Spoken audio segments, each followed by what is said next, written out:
First of all, I'd like to thank you for clicking, for doing whatever it took to get to this video.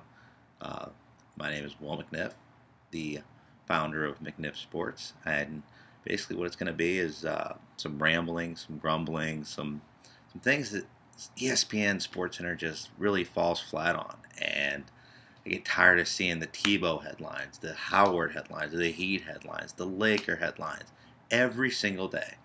Every single show, all they do is regurgitate the exact same thing. What I'm trying to do here is maybe talk about some other things that aren't highlighted every single night. I'll try to give you a different take, lay out the fact that no, I didn't play D1 sports, didn't play professional sports, but I'm not going to cry and bicker like Skip Bayless does every single night. What I want to do is kind of be the normal everyday person. Got the 8 to 6 job, so I have to do it every day. I can't really sit here and do this every waking moment, but I think I can relate a lot better to the normal everyday person who loves sports, watches sports, whether it's sitting at home on a couch drinking a beer or out at the bar with all your buddies. This is kind of what the medium I'm aiming for right now. So thank you very much, and hopefully get a little insight. And I figured what better night to do it than the eve before the NCAA tournament starts and kicks off. And if you tell me that it started today with the whole playing games, then there's nothing I can do for it in terms of sports. So go ahead and turn the channel, turn it away, no big deal.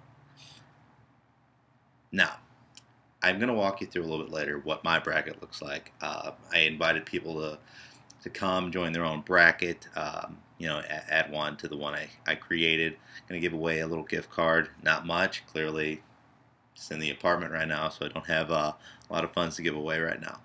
But I would like to give that gift card away. I think we have about 10 people registered right now, so hopefully it'll be fun. And my bracket, I will walk you through it a little bit, explain some of my insanity, my sanity, whatever it may be. But I just really wanted to get this kicked off, get this first video out there, and show you what it can be all about. And first off, I would like to say, no, it didn't say too much heat, but 24 straight wins, huge in Cleveland. Got to give it up to them.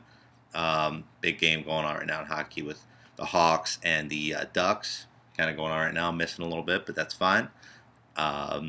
What else? Oh, Bears Urlacher. I almost at a loss for words, but I was a big Brett Favre fan, and they pretty much did the same thing to Brett. In a way, I know, flip-flopping, retiring, not retiring.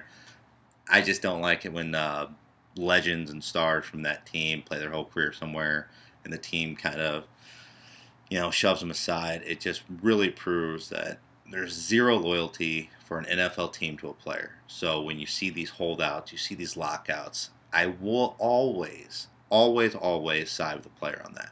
And it's because, they sign a contract, and you say, oh, they've got to honor the contract. But the fact of the matter is, the team doesn't have to honor the contract. They release players. They released how many players the last couple of weeks? Or how many do they demand, oh, get restructured a contract, or you're going to get released? So I don't trust the NFL franchises. I can't stand how contracts are constructed for them.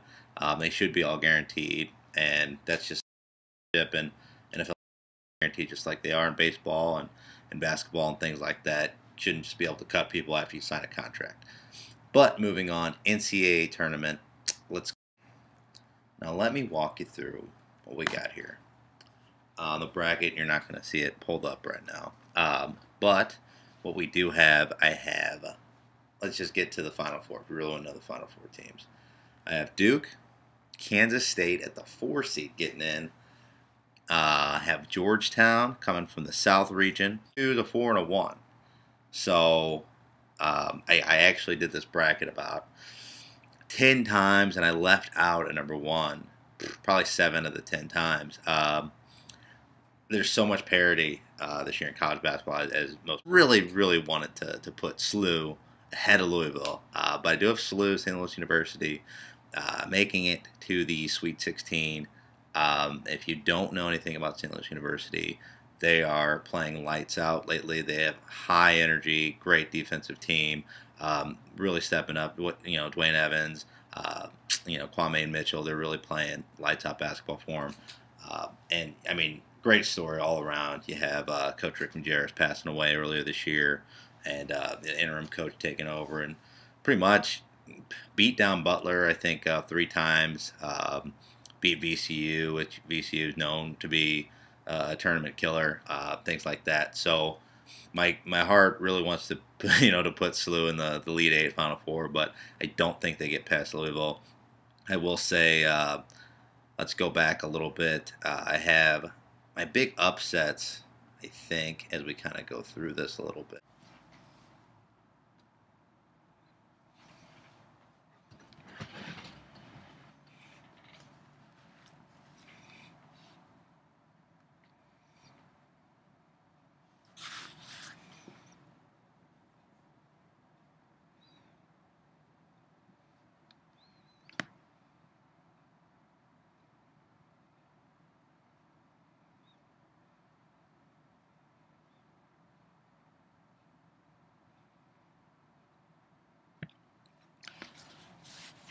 Okay, well, considering I'm pretty amateur when it comes to video editing and everything like that, I just went ahead and shared the screen onto the big screen TV and see what we can go through. That way I can actually indicate kind of what we're seeing here.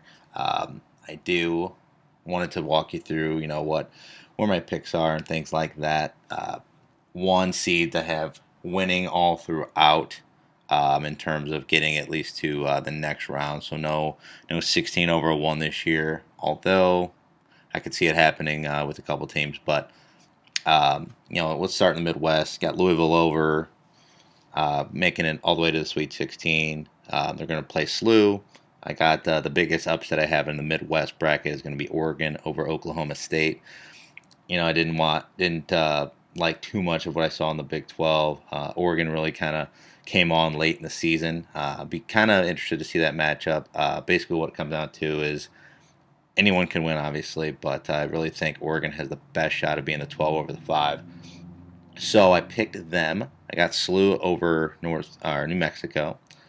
I have Memphis taking care of St. Mary's pretty well. I mean, St. Mary's might scare you, but I think Memphis will come out on top. Michigan State, Creighton, and Duke. Now we have Duke going over Creighton, Michigan State over Memphis, SLU over Oregon. As you can see, I really want to put St. Louis University over Louisville right here, but just can't do it. Would love to see them do it. I mean, if they got that far, I'd love it. But I think Louisville get past them, get in the Elite Eight.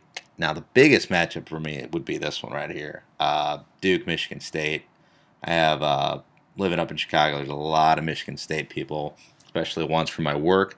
But hopefully Duke can pull that one out. Like I said, with Ryan Kelly being back, they're only one loss for him, so I really think Ryan Kelly can lead them past that. So it'll be Duke, Louisville in the Elite Eight. Let's go down a little bit. Go through the West. Nothing really shocking until you get to, I got Ole Miss over Wisconsin. A lot of people are picking Wisconsin to go far. Basically, when it comes to the Big Ten, don't have much for you. I just don't. Nothing stands out about them just dominating. I heard someone trying to say something about the Big Ten was like the SEC in football. You clearly don't know anything about sports if you're trying to tell me that the SEC, which was won 7 straight national titles, is what the Big Ten is. But it's neither here nor there. The East is the one I really thought had the easiest ride in terms of picking teams. I didn't see too much jumping out at me in terms of upsets, which obviously, who knows? But I really don't see too many upsets coming out of the East. So I have the 1 and 2 advancing to the Elite Eight with Indiana, who a lot of people were picking them to win the whole thing as well. Have Indiana getting to the Final Four up there. Forgot to delve into the South real quick. The South bracket up here. I have Villanova beat North Carolina. I really wanted to pick Villanova to beat Kansas as well to go to the Sweet 16, but a little calmer has prevailed. I got VCU over Oregon, and then a pretty decent upset. I mean, it's 4 or 5, but I do have VCU getting the Sweet 16, facing Kansas, dropping it to them. I have Minnesota or UCLA down here. Oklahoma over the 7. 10-7s are pretty easy to pick. I like Kansas a lot, but I just, I just don't think they get past the Georgetown team. So I have it with the predictions of what my bracket looks like. So if you think you're better, there'll be a link on the Facebook page. I tweeted out at McNiff Sports on Twitter, Facebook. McNiff Sports is pretty easy to find as well. Also check out my personal page as well. I'll have links to that. And if pretty much it's one of the best days of the year. Productivity goes from about 80% for us average Americans, I'd say, on normal days. It'll drop down to about a 25% Thursday and Friday. So it's going to be a big day, hopefully, and hopefully everyone has a great night, great times tomorrow. Hopefully my next videos will be up, kind of previewing the baseball season. I'm more of a baseball guy, so hopefully, and just pretty much have a good night. Thank you.